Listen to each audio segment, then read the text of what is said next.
Hi friends, and welcome to my channel. Matter of fact, this isn't a channel today. This is a library. This is an office. Please step into my office. Thank you so much for coming. We have a lot of pertinent details to cover today. Sit down and let's get into it. I got the dossier right here. Let's begin. The topic of discussion today is Park Bomb's 2010 drug scandal? Why are we talking about Park Bomb's 2010 drug scandal in 2018? Anyway, obviously for a reason. So, an investigative journalism program called PD Notebook decided to rehash Park Bomb's 2010 drug scandal, and I'm a little confused as to why, because the last time I checked, she's been living in pretty much radio silence for the past 4 years because of angry netizens not knowing anything about anything, which, do they really ever know anything about anything?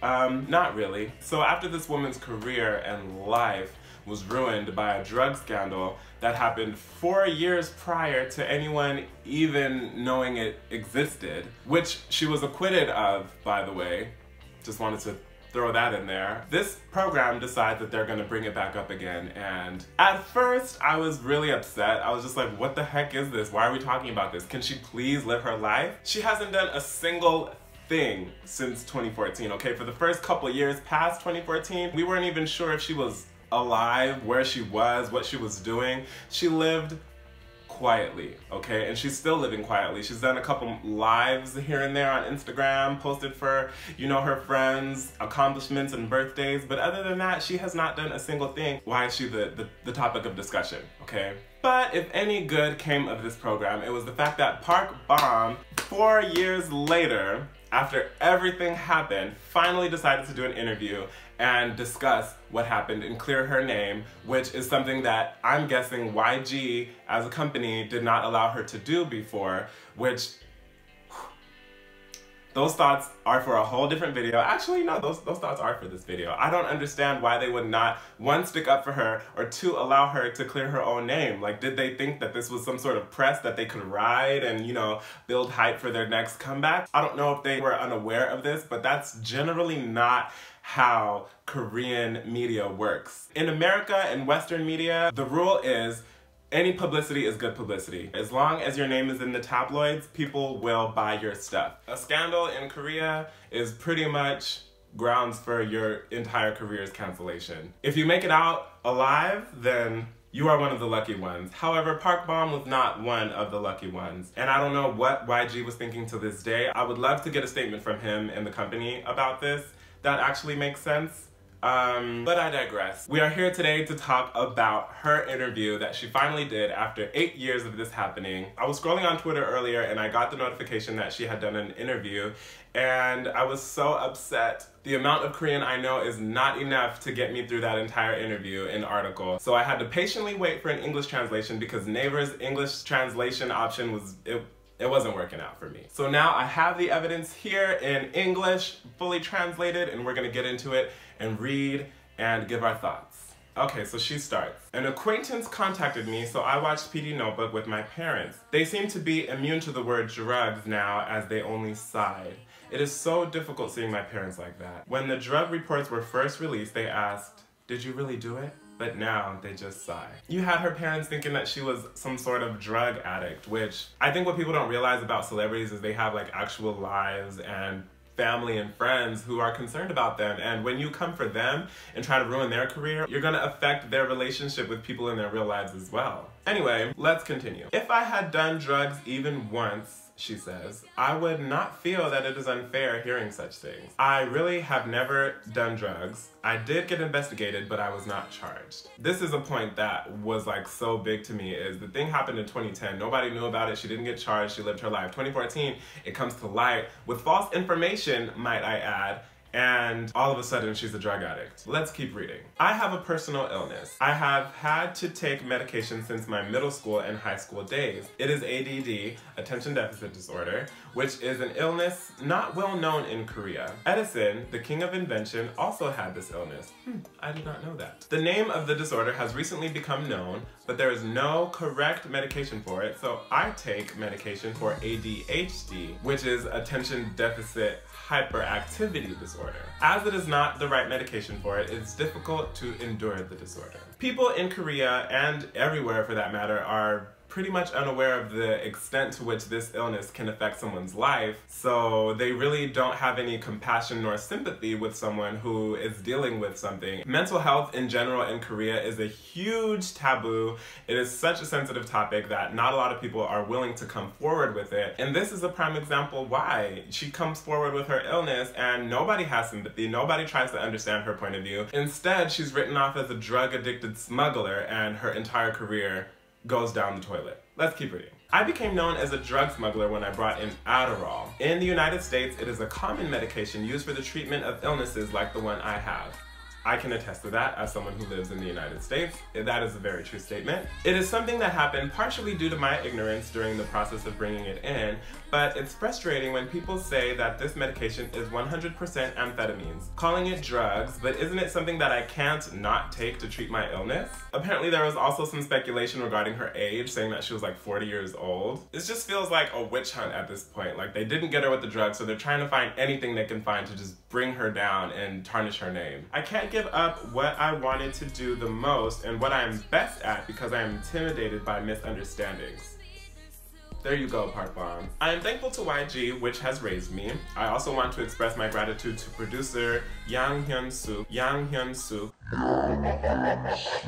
Other people ask if I feel hatred towards them, but that is not true at all. Damn it, Park Bomb. If you're not mad at them, how am I supposed to be mad at them? Don't you hate when people mess up your anger? Also, I want to be successful in my return as a singer so I can buy a building for my parents who have struggled a lot because of me. What an angel! I bought these clothes 5 years ago. The clothes she was wearing on the interview. 5 years ago? I haven't even really purchased clothes properly for 5 years. Even when walking on the streets, I was concerned that people would say something to me. I don't have a car, so I have to go around running into people like that. I cannot drink very well, but there are times that I drink. My heart hurts, but I'm forcing myself to endure it. Can any of you guys imagine being so crippled with anxiety that you were not able to go out and properly buy clothing for 5 years? Half of y'all couldn't even probably last 5 days without buying some new clothes, and she had to go 5 years. She said, if people would understand my situation, not even a lot, but just a little bit, I think I could sing again. Could you please just watch over me? My heart really hurt because I couldn't tell you anything. You don't know how thankful I am and how much it hurts me because my fans and our 21 fans patiently wait for us even though we are working individually. I apologize for not gaining courage to write earlier because I was just taking time to be heartbroken, and I also apologize for causing trouble for many people. And there you have it, folks. There is Park Bomb's full, I don't know, just reading an article. I think this situation, if we can learn anything about it and go forward as a society, as people, as K-pop fans, as any walk of life, the lesson here is we all need to be compassionate, we all need to be understanding, and we all need to have empathy for our fellow human beings, okay? No matter what other people are going through, no matter what the situation is painted as, we all have an opportunity to show love in that we can be empathetic and try to understand where someone else is coming from. Nobody gave Bomb that courtesy. They all casted her off as this bad person without really trying to understand what she was going through. Here we have a human being who is clearly suffering for the past 5 years because of something that happened that was blown out of proportion. In the original reports, they reported that the Adderall was mixed in with jelly candies in order to get it past customs, which now in 2018, it has come to light that that was not the case. And I don't even think they called it Adderall back then. They just said amphetamines. She had amphetamines smuggled in candy. She didn't have them smuggled in candy, and she only had enough to properly dose herself via her prescription. Okay, it's not like she was bringing in large quantities of this. They confirmed that at the time that she was caught with these drugs, she had only taken enough to dose herself. And she only had enough remaining to dose herself. She wasn't planning on introducing these drugs to the Korean black market. She wasn't planning on using them illegally. She was using them as she was prescribed in the United States, and that's why her case was dropped. Everybody was saying it was because of YG's influence. No, it was because the pills were legally prescribed and procured in America, and although the drugs were illegal in Korea, there was no evidence that she ever planned on using these drugs illegally, so they let her off. But everyone in the media and everyone online would rather subscribe to this narrative that she was smuggling drugs and she's a, drug kingpin in Korea. No, she's not. My heart really hurts for anyone around the world who's going through a mental illness, but couple that with the lack of a support community, the lack of resources to treat yourself, the pressures and anxieties of being famous, and to top it all off, now there's a drug scandal behind it because you had to outsource to get the treatment that you need.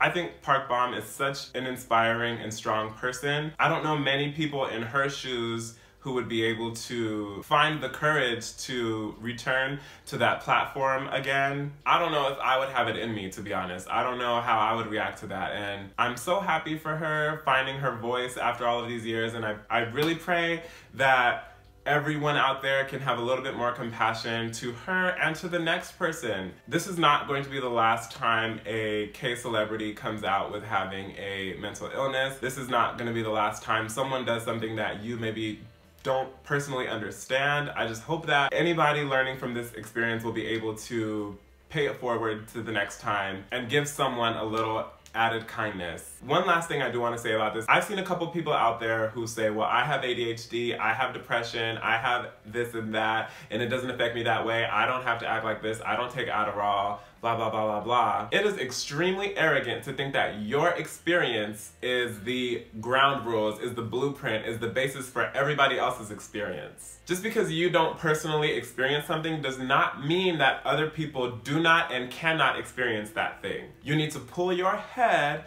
out of your butt, okay, and allow people to express themselves and the experiences that they go through. Also, too, it can be super damaging to that person or other people who go through that to hear you say, I don't go through that, so it's not a thing. It is a thing for them. It's not a thing for you, but it is a thing for them. And judging people based on how they react to situations or how certain things affect them, just because they don't affect you that way, is super harmful, especially if you are someone who has some sort of influence, Kanye. But this goes back to what I was saying about compassion. Just because you don't deal with it, allow people to have their own experiences. Allow people to deal with things in ways that they see fit, as long as it's not hurting anyone. She wasn't hurting anyone. And what made you the expert? Just because you, one single person out of 8 billion people on the planet, have not experienced something, what makes you the reigning king or queen of knowledge on that subject? Nothing. So pipe down, okay, and allow people to live their lives. If after everything that I said you still feel that way, please respond in the comments with your location and I will pull up and we can talk about it. We can talk about it in person. Alright, that's about it for this. I feel really strongly about this, not only because 21 was my all-time favorite group, but because mental illness is a very serious issue that not a lot of people want to give the time of day, especially in Korea, and because mental health issues run in my family and because I have experienced mental health issues as well. I feel very closely connected to this issue and I felt like I needed to say something. You know, maybe no one's gonna watch this, maybe no one's gonna care, but I felt like I needed to get this off my chest, and I thank everyone who did watch it. If you did enjoy this video, please give me a thumbs up and don't forget to subscribe, and I will catch you all on the flip side. Bye!